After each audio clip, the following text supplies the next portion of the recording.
Rahmatullah. As a মুসলিম আমাদেরকে বিশ্বাস করতেই হবে যে জিন জাতি বলে একটা জাতি আছে। ব্ল্যাক ম্যাজিকের প্রভাব মানুষের উপর পড়ে এবং বদ নজর আরো ভালো মতো মানুষের উপর প্রভাব বিস্তার করতে পারে। তো অনেককে দেখেছি হায়ার এডুকেটেড, কিন্তু তারা এই বিষয়গুলোকে ইগনোর করতে চায়, তারা এগুলোকে বিশ্বাস করতে চায় না। হ্যাঁ, তো পবিত্র কোরআন যেটাকে সার্টিফাইড করছে জিন জাতি আছে, এটাকে আপনাকে আমলে নিতেই হবে। এবং বদ নজর এটা খুব অনেক হাদিস আছে এটার বিষয়ে, ব্ল্যাক ম্যাজিকের ব্যাপারে অনেকগুলো এরকম এভিডেন্স রয়েছে।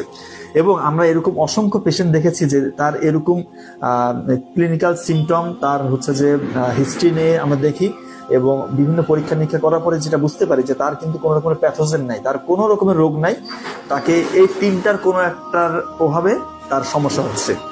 সেটা হতে পারে তার জিনের প্রভাব, বদ নজর বা ব্ল্যাক ম্যাজিক। তো এই বিষয়গুলো থেকে মুক্তি পাওয়ার জন্য কিন্তু রুকিয়া, ভালো রাকির কাছে যদি যেতে পারেন, অথবা আপনার ইউটিউবে কিন্তু অনেক ভালো ভালো রুকিয়ার আয়াতগুলো আছে, এটা আপনারা শুনতে পারেন।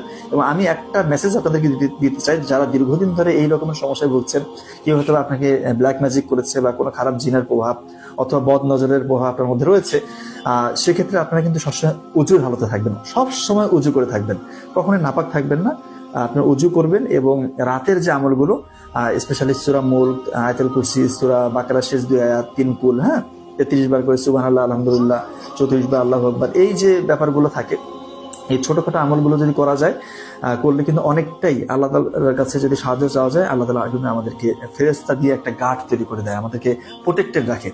তো আমি বলবো যে ভাই, যারা দীর্ঘদিন ধরে এই যে মানসিক সমস্যায় ভুগছেন, কোনো রকমের আশানুরূপ সাফল্য পাচ্ছেন না, দেখা যাচ্ছে যে বিভিন্ন সাইকিয়াট্রিস্ট আর অনেক আমাদের লাইনে অনেক চিকিৎসা করেও মনে হচ্ছে যে আশানুরূপ ফলাফল পাওয়া যাচ্ছে না, আপনার কিন্তু এই লাইনেও একটু চিন্তা করা উচিত। যেহেতু এটা একদম কোরআন হাদিস থেকে একদম এটাকে আমি বলবো যে সার্টিফাইড করা আছে যে এই বিষয়গুলোকে আপনাকে বিশ্বাস করতেই হবে, তাই এই জিনিসগুলোকে কিন্তু ইগনোর করার কোনো সুযোগ নেই। যে কারো উপর এই প্রভাবগুলো থাকতে পারে, তাতে আমরা একটু সতর্ক থাকবো। ধন্যবাদ সবাইকে।